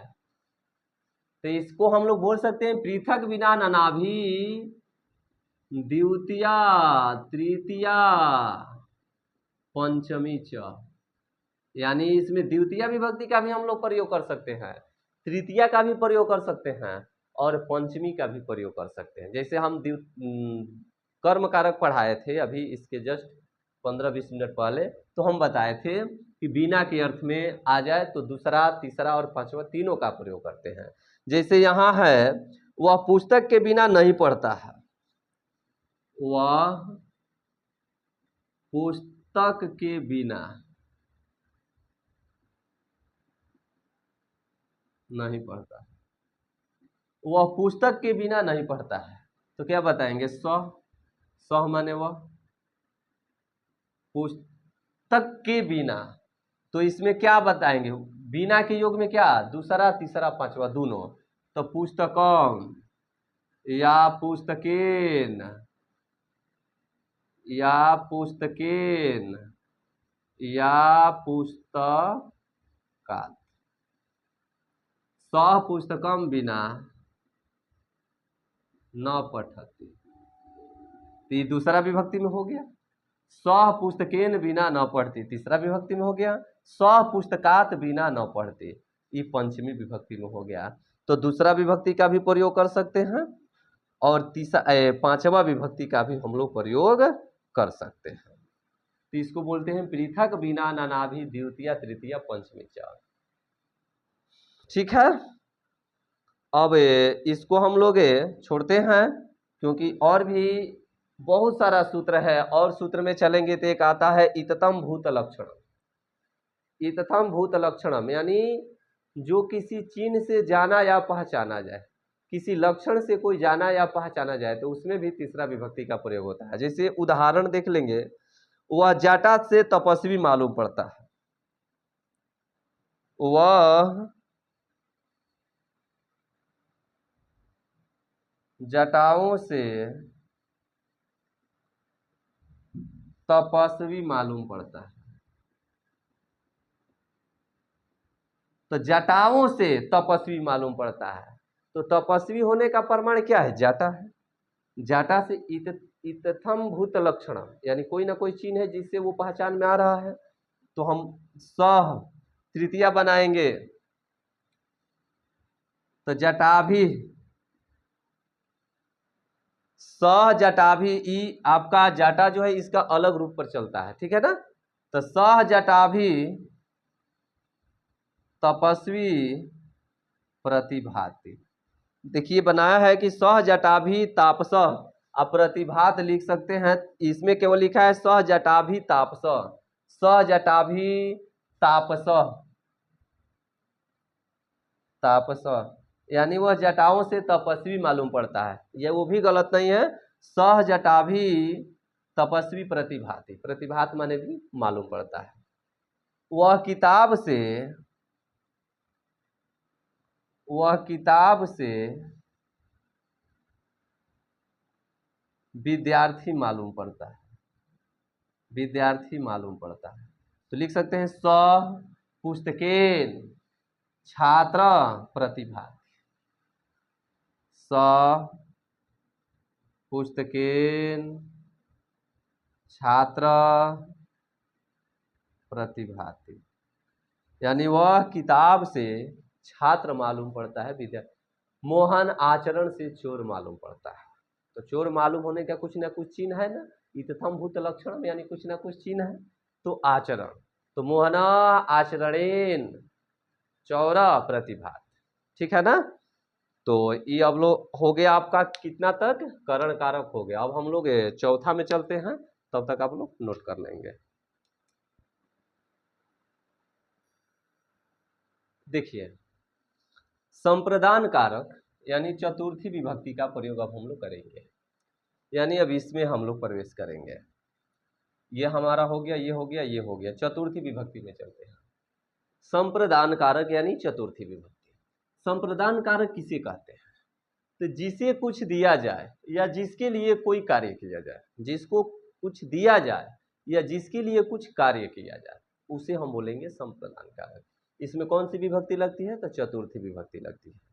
तो जिसको कुछ दिया जाए, जैसे यहाँ नृप विप्राय धनम ददाति, राजा ब्राह्मण को धन देता है, तो देने की बात आई है।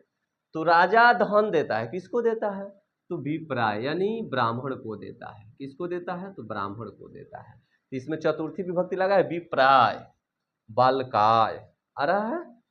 तो नृपा विप्राय धनम ददाति, तो देने की बात हो गई, या जिसके लिए कोई कार्य किया जाए। जैसे यहाँ देखिए, यहाँ तो देने की बात आ गई, देने की बात आ गई इसमें। और इसमें चलते हैं, माता बालकाय फलम आन्यति, माता बालक के लिए फल लाती है, तो बालक के लिए फल लाती है। तो आखिर किसी न किसी के लिए कार्य तो किया, फल लाई किसके लिए, तो अपने लड़के के लिए, अपने बच्चे के लिए, ठीक है। तो ये कह रहा है कि जिसे कुछ दिया जाए या जिसके लिए कोई कार्य किया जाए, उसे संप्रदान कारक कहते हैं। जैसे राजा भिक्षुकाय अनम ददाति, राजा भिखारी को अन्न देता है। ये रहता राजा भिखारियों को अन्न देता है, तो भिखारियों रहता तो यहाँ भिक्षु के भ्या, भिक्षु के भ्या, अभी बहुवचन में जाता, बाल के भ्या, चतुर्थी देखिए बहुवचन में, बाल के भ्या। तो राजा भिक्षु के भ्या अनम, अब ददाती ना, हाँ देने वाला तो एक ही है, तो ददाती, भिक्षु के भ्या ददाती, या भिक्षुकाय अनम देही भी आप लोग लिख सकते हैं, कोई गलत नहीं है। इस तरह ददाती लिखिए, सूत्र लकार के हिसाब से चलिए। तो इस तरह से हम लोग बना सकते हैं। तो ये है आपका संप्रदान कारक। इस संप्रदाने चतुर्थी, तो यही होता है, संप्रदान कारक में चतुर्थी विभक्ति होती है, चतुर्थी विभक्ति होती है। अनम देखिए इसे लिखा है, अ आधा ना नाम, अनम अन्न, अनम, ठीक है ना। चलिए संप्रदाने चतुर्थी, तो संप्रदान कारक में इसको हम बोल सकते हैं संप्रदाने चतुर्थी, यानी संप्रदान कारक में चतुर्थी विभक्ति होती है, जैसे ही हो गया। इसका एक सबसे महत्वपूर्ण सूत्र है, जिस सूत्र का नाम है रुच्यार्था नाम, रुच्यार्था नाम, रुच्यार्था नाम प्रियमाण, रुच्यार्था नाम प्रियमाण, यानी रुच्य धातु के अर्थ में, रुच्य धातु के अर्थ में जिसे कोई चीज अच्छी लगे तो उसमें चतुर्थी विभक्ति का प्रयोग होता है। जिसे लिख दे मुझे चूड़ा दही अच्छा लगता है, चूड़ा दही अच्छा लगता है। तो मुझे क्या अच्छा लगता है? चूड़ा दही। तो जिसको लगेगा उसमें ना, तो मुझे, तो अब इसका सूत्र कहां से होगा? तो ये अहम का, अस्मद का एक सूत्र चलता है, अस्मद, याद करना पड़ेगा। अस्मद का, तत् का, युष्मद का, समझ रहे हैं ना? अस्मद का चलता है अहम अवाम वयम, माम अवाम अस्मान, माया अवाभ्याम अस्माभि, मह्यम अवाभ्याम अस्मा। तो मह्यम, तो यानी चतुर्थी में चलेंगे तो क्या हो जाएगा? मह्यम, मुझे चूड़ा दही अच्छा लगता है। तो दध्योदनम, दध्योदनम माने होता है चूड़ा दही, अच्छा लगता है। मह्यम दध्योदनम रोचते, तो रुचि धातु यानी रोचते माने अच्छा लगता है। विकास को लड्डू अच्छा लगता है, विकास को लड्डू अच्छा लगता है। तो विकास को लड्डू अच्छा लगता है, तो विकास में चतुर्थी विभक्ति, तो विकास एक वचन रहेगा, तो बालकाय, तो विकासाय, विकासाय मोदकम रोचते, विकासाय मोदकम रोचते, विकास को लड्डू अच्छा लगता है। देखिए इसमें कुछ देख लेते हैं। मुझे मिठाई अच्छी लगती है, तो मह्यम मिष्ठानम रोचते, मुझे मिठाई अच्छी लगती है तो मह्यम मिष्ठानम रोचते है। उम्मीद करते हैं रुच्यार्था नाम प्रियमाण ये आपको समझ में आ गया होगा। अनुवाद और देखते हैं इसमें से, चतुर्थी विभक्ति में से।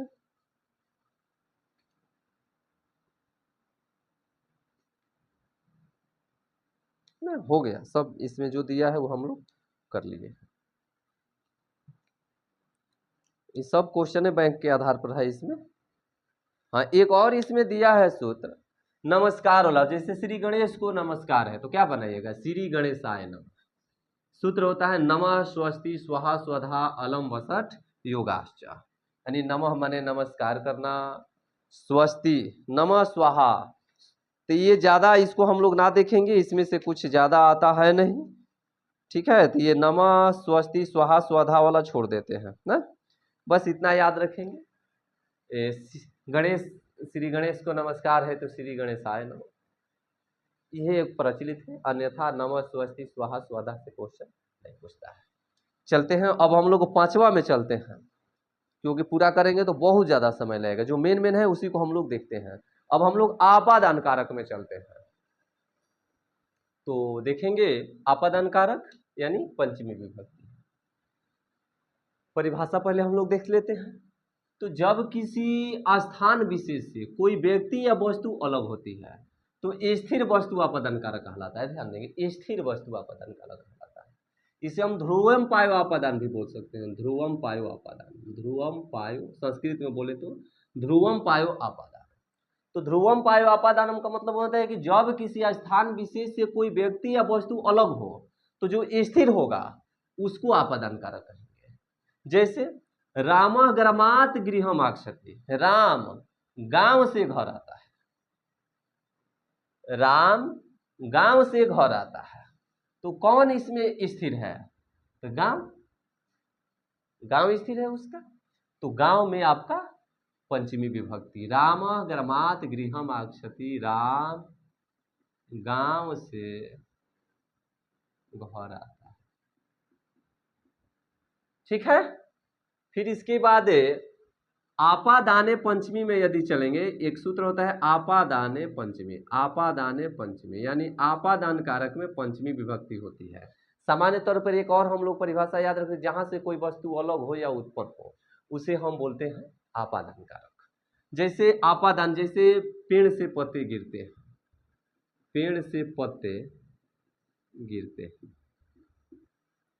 तो वृक्षात पेड़ अस्थिर है ना, याद रखना है किसी स्थान विशेष से कोई वस्तु अलग होती है तो स्थिर वस्तु अपादान कारक कहलाता है। इसमें स्थिर कौन है, पता की पेड़, तो पेड़ स्थिर है, तो पेड़ में आपका पंचमी विभक्ति, जैसे यहाँ पंचमी में बलकात, तो यहाँ वृक्ष तो वृक्षात, पत्ते गिरते हैं तो पत्र माने एक पत्ता, पत्री माने दो पत्ता, पत्राणी, तो वृक्षात पत्राणी, गिरते हैं तो बहुत सारे पत्ते हैं, पतती पत्ता पतंती, तो पतंती हो जाता है, तो वृक्षात पत्राणी पतंती। इसी को यदि दे दे कि पेड़ से पत्ता गिरता है तो अंतर हो जाएगा, इसका होगा वृक्षात, ये तो ठीक है, लेकिन पत्ता गिरता है तो पत्रम, यहाँ पतती हो जाएगा, यहाँ पतती हो जाएगा, वृक्षात पत्रम पतती, यानी पेड़ से पत्ता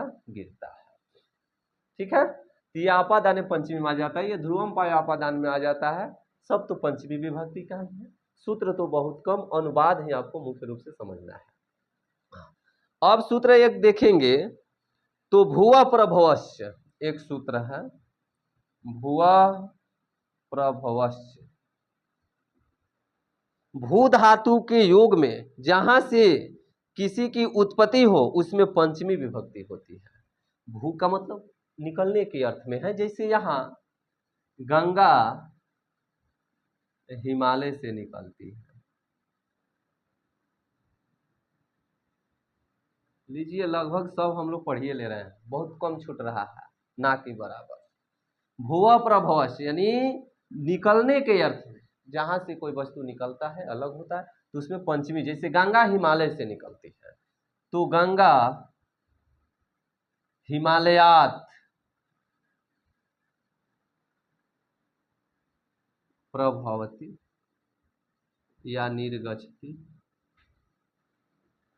या निहसरती, इन सब का अर्थ होता है निकलना। गंगा हिमालय से निकलती है, गंगा हिमालयात निहसरती निर्गच्छति, और अनुवाद देख लेते हैं इसमें।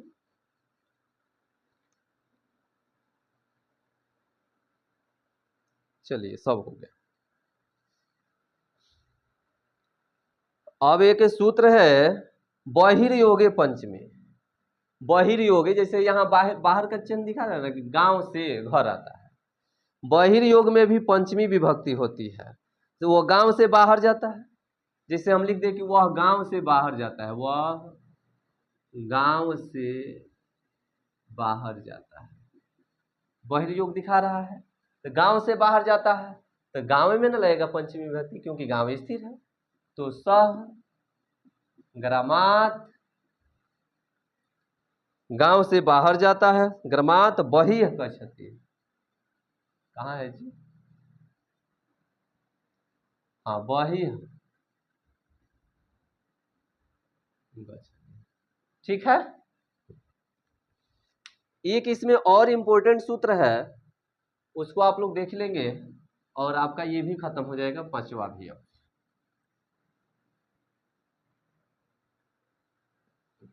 जब तक खत्म नहीं कर देना है तब तक आज सांस नहीं लेना है, मतलब भागना नहीं है, पूर्ण रूप से आज देख के जाना है, 6 नंबर अपने मुट्ठी में करके जाना है, और विभक्ति से 2-4 नंबर मान कर चलिए कि 8 से 9 नंबर हम लोग आज फिक्स कर लेंगे। भीतार्था नाम भय हेतु बहुत ही इंपॉर्टेंट है, भीतार्था नाम, भीतार्था नाम भय हेतु। देखिए यहाँ 2 चीज है, भी का मतलब होता है डरना, भी का मतलब होता है डरना, अतरा का मतलब होता है रक्षा करना, यानी जिससे डरा जाए या जिससे रक्षा किया जाए उसमें पंचमी विभक्ति का प्रयोग होता है। जैसे वह बाघ से डरता है, स व्याघ्रात विभेति, वह बाघ से डरता है, बाघ से डरता है, तो जिससे डरेगा उसी में ना, बाघ से डर रहा है तो बाघ में पंचमी विभक्ति, तो व्याघ्रात बलकात होता है तो व्याघ्रात, मोहन सांप से डरता है, तो मोहना सर्पात बिभेति, यानी मोहन सांप से डरता है। मोहन किससे डरता है? तो मोहन सांप से डरता है।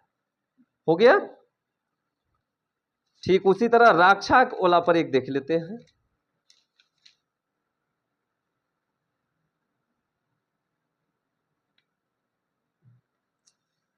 देखिए, जैसे मोहन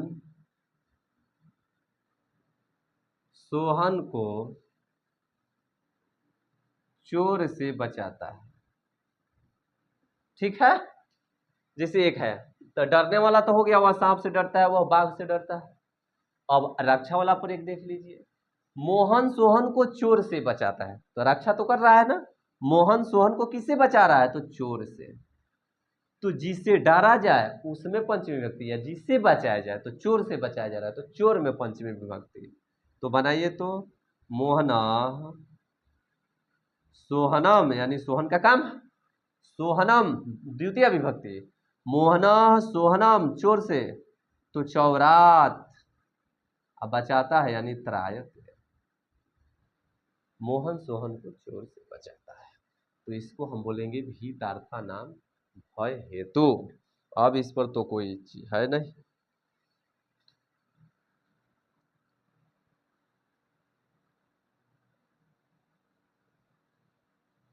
चलिए, तो ये हम लोगों का पंचमी विभक्ति भी समाप्त हो गया लगभग। अब हम लोग चलते हैं षष्ठी विभक्ति की ओर। देखिए, षष्ठी विभक्ति संबंध कारक। मैंने पहले संबंध कारक नहीं लिखा, क्योंकि संबंध कारक संस्कृत व्याकरण में कारक तो 6 ही होते हैं, पहले हम लोग चर्चा कर चुके हैं। संबंध कारक और संबोधन ये कारक के अंतर्गत नहीं आते हैं, क्योंकि क्रिया का प्रत्यक्ष संबंध नहीं होता है।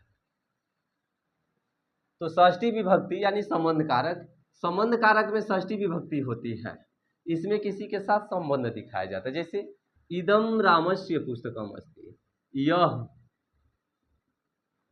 राम का पुस्तक है या राम का किताब है। तो यानी किताब का संबंध किससे है? राम से है। तो राम में आपका षष्ठी विभक्ति लगा है रामस्य, रामस्य यानी बालकस्य। यह मोहन का घर है, तो यही लिखेंगे हम लोग इदम मोहनस्य गृहम अस्ति।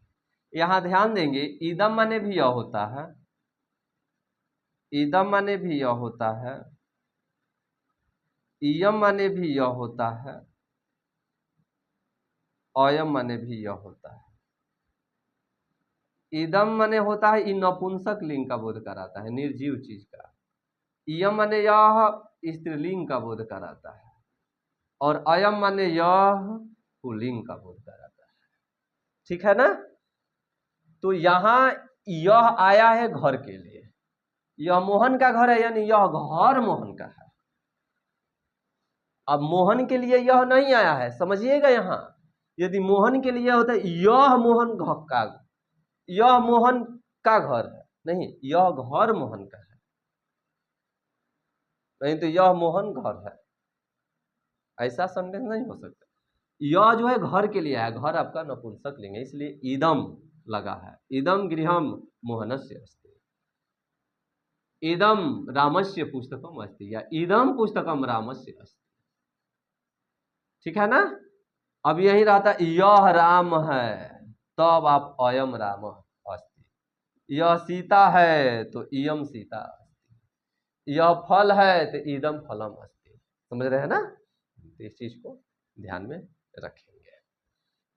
हाँ, इसमें एक सूत्र है आपका षष्ठी विभक्ति में, एक सूत्र षष्ठी अनादरे, षष्ठी अनादरे एक छोटा सा सूत्र है, इस पर एक अनुवाद आप लोग देख लेंगे।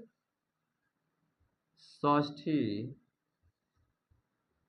अनादरे, षष्ठी अनादरे का मतलब इसमें किसी का अनादर करके कोई काम किया जाए, लिख सकते हैं इसमें किसी के साथ अनादर करके किसी कोई काम किया जाए तो उसमें षष्ठी विभक्ति होती है।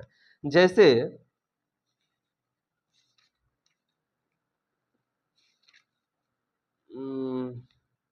रोते हुए बालक को छोड़कर माता चली गई। रुदतः शीशो, शिशु का रूप होता है ना, शीशो, रुदतः शीशो माता जगा, माता जगा। इस पर भी बन सकता है, या रुदता शीशो माता जगा।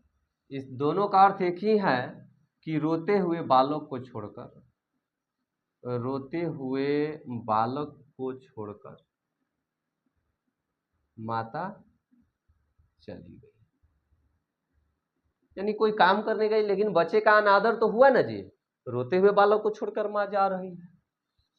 तो रुदता शीशो माता जगाम या रुदता शीशो माता जगाम, शीशो अशीशो ये षष्ठी विभक्ति में बनाया गया है और ये आपका सप्तमी विभक्ति में बनाया गया है। शीशो सप्तमी है, अशीशो षष्ठी है। रुदता यानी रुदता हिंदी को रोते हुए बालों को छोड़कर, ठीक है ना।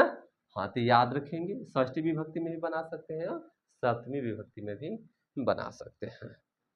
तो अब हम लोग चलते हैं, लास्ट है आपका सप्तमी विभक्ति। तो यतश्च निर्धारणम में क्या है, देखिए अधिकरण कारक का ये एक इम्पोर्टेंट सूत्र है, यतश्च निर्धारणम। यतश्च निर्धारणम में आप लोग चलेंगे तो ये कहता है यतश्च निर्धारणम का अर्थ कि कुछ व्यक्तियों का समूह रहेगा, कुछ व्यक्तियों का समूह रहेगा, उसमें से किसी को श्रेष्ठ बताया जाएगा। तो जिसको श्रेष्ठ बताया जाएगा उसमें नहीं, जिससे श्रेष्ठ बताया जाएगा उसमें षष्ठी विभक्ति का प्रयोग होगा और सप्तमी विभक्ति का, ये तो असली हम लोग सप्तमी विभक्ति पढ़ रहे हैं, इसमें सप्तमी विभक्ति का प्रयोग होगा। लेकिन कुछ व्यक्तियों के समूह में जिसको श्रेष्ठ बताया जाता है यानी जिससे श्रेष्ठ बताया जाता है तो उसमें हम लोग षष्ठी और सप्तमी दोनों विभक्ति का प्रयोग कर सकते हैं। जैसे यहाँ लिख दिया मैंने, कवियों में कालिदास श्रेष्ठ थे, तो कवियों में कालिदास श्रेष्ठ थे, तो श्रेष्ठ तो कालिदास थे, तो कालिदास में नहीं लगा देंगे हम लोग सप्तमी और षष्ठी विभक्ति। किससे श्रेष्ठ थे कालिदास, तो कवियों में कालिदास श्रेष्ठ थे, यानी बहुत सारे कवि हुए लेकिन कालिदास जैसा कोई कवि नहीं हुआ। तो कवियों में, तो इसमें हम लोग कवि नाम, देखिए बालकस्य, षष्ठी में बालकस्य बालकियों बालका नाम, कवि नाम यानी कवियों में बहुत सारे कवि, तो बहुवचन हो गया। तो कवि नाम कालिदास श्रेष्ठ थे आसित, तो ये षष्ठी विभक्ति में हो गया। षष्ठी विभक्ति ये भी आपका गलत नहीं है, षष्ठी विभक्ति में भी बनेगा और सप्तमी विभक्ति में भी बनेगा। तो सप्तमी विभक्ति में क्या होता है बहुवचन में, बालकेशु, तो कविषु, कविषु कालिदास श्रेष्ठ आसित, यानी कवियों में कालिदास श्रेष्ठ थे। देखिए यह हो जाएगा, ये सप्तमी विभक्ति होगा। बहुत बार ये बहुत ही फेमस आपका अनुवाद है। नारियों में सती एवं सुया महान सती थी, नारियों में तो नारी नाम षष्ठी विभक्ति में या सप्तमी में नारीषु, नारियों में सती एवं सुया, महती सती आसित यानी महान सती थी। इसी तरह से देख लेते हैं, और इसमें कुछ है, अब तो नहीं लग रहा है कि इसमें कुछ है। आधारो अधिकरण वही हो गया, आधार को अधिकरण कहते हैं। जैसे बालका भूमोतिष्ठति, ठीक है ना। जैसे यहाँ ये सूत्र को बता दिया, अच्छा इसको नहीं बता पाएगा, यानी क्रिया करने का जो आधार होता है, ठीक है ना। देखिए छूट गया, अधिकरण कारक यानी क्रिया करने का जो आधार होता है उसे क्या कहते हैं, अधिकरण कारक। जैसे बालका भूमोतिष्ठति, बालक भूमि पर बैठता है, तो भूमि पर आधार है कि नहीं है, तो इसमें सप्तमी विभक्ति है। व्याघ्र बने वसति, बाघ वन में रहते हैं, बाघ वन में रहता है, तो वन में, वन में यानी जंगल में, ये आधार है कि नहीं है। यही कह रहा है क्रिया करने का जो आधार होता है उसे अधिकरण कारक कहते हैं, और अधिकरण कारक में सप्तमी विभक्ति होता है। जैसे बालका भूमोतिष्ठति, बालक भूमि पर सोता है, अरे तिष्ठति यानी बैठता है। व्याघ्र वने बस्ती, बाघ वन में रहता है यानी जंगल में रहता है। तो ये आपका आधार है कि नहीं है? ये आधारो अधिकरण हो जाएगा, ठीक है। और ये यतश्च निर्धारणम तो पहले ही बता दिए। यतश्च निर्धारणम में क्या होता है कि कुछ व्यक्तियों के समूह में किसी को श्रेष्ठ बताया जाता है, तो जिसको श्रेष्ठ बताया जाता है उसमें नहीं, जिससे श्रेष्ठ बताया जाता है उसमें हम सप्तमी विभक्ति का प्रयोग करते हैं या षष्ठी विभक्ति का प्रयोग करते हैं। जैसे कवियों में कालिदास श्रेष्ठ थे तो कवि नाम कालिदास श्रेष्ठ आसीत, ये षष्ठी विभक्ति हो गया। सप्तमी बनाएंगे तो कविसु कालिदास श्रेष्ठ आसीत। कहीं कहीं बच्चे यहीं तो गड़बड़ हो जाता है, कहीं कवि नाम कालिदास ये लिखा रहता है, आप लोग पढ़े हैं कविसु वाला, तो हम पढ़ा दिए कविसु कालिदास श्रेष्ठ आसीत, और कोई दूसरा बच्चा बोला कि नहीं कवि नाम कालिदास श्रेष्ठ आसीत। आपको वहाँ बताना होगा कि नहीं यतश्च निर्धारण में षष्ठी विभक्ति और सप्तमी विभक्ति का भी प्रयोग होता है। तो इसमें अब जैसे मनुष्यों में ब्राह्मण श्रेष्ठ हैं ऐसा कहा जाता है, पहले का ही विचारधारा है, तो इसको छोड़िए। या निर्णा नाम निरीशु व ब्राह्मण श्रेष्ठ, इसी में आप लोग बना सकते हैं, षष्ठी में बनाइए या सप्तमी में बनाइए। तो ये आपका कारक सूत्र समाप्त हो गया। उम्मीद करते हैं कि आज का वीडियो आपको अच्छे से समझ में आया होगा। यदि अच्छा से समझ में आया तो कमेंट में आप अपनी राय जरूर बताएं कि अगला वीडियो किस चीज़ का लेकर मैं आऊँ, ठीक है। तो ये आप लोगों का कारक और विभक्ति समाप्त हो गया। क्या 2-4 मिनट और आप लोग रुक सकते हैं? क्या हम कुछ प्रीवियस ईयर क्वेश्चन देखें? कारक से कैसा अनुवाद तो 6 नंबर का फिक्स हो गया, इसके अलावा कैसे कैसे क्वेश्चन पूछते हैं ऑब्जेक्टिव में, 1 नंबर में, 2 नंबर में कैसा कैसा प्रश्न आता है, तो देखिए उस पर हम लोग देख लेते हैं। कुछ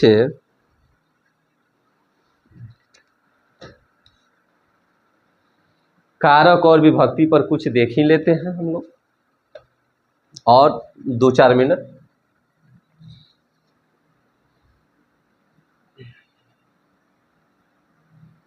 देखिए दिया है कारक और विभक्ति से कि पिता, देखिए प्रश्न कैसे पूछता है ऑब्जेक्टिव में, पिता सह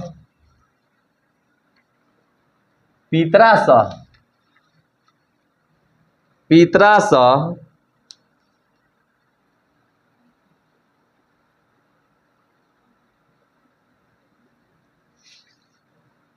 पुत्र गृहम गतः, गृहम गतः। यहाँ पितरा में कौन सी विभक्ति है? पितरा में कौन सी विभक्ति है? यानी पिता के साथ पुत्र घर गया। चलिए लगभग 1.5 घंटा से ऊपर ही हो गया नहीं।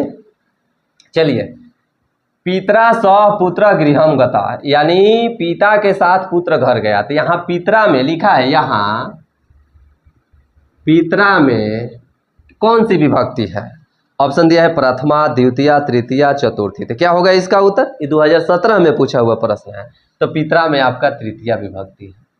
देखिए जहाँ सह लग गया है, नहीं भी सूत्र याद है, रूप याद है पिता का, तो सह साकम समम सार्धम योगे तृतीया, सहार्थे तृतीया, यानी इसमें तृतीय विभक्ति का प्रयोग होगा। ऐसे हम लोग पकड़ सकते हैं यदि कारक सूत्र अच्छे से पढ़ लिए तो।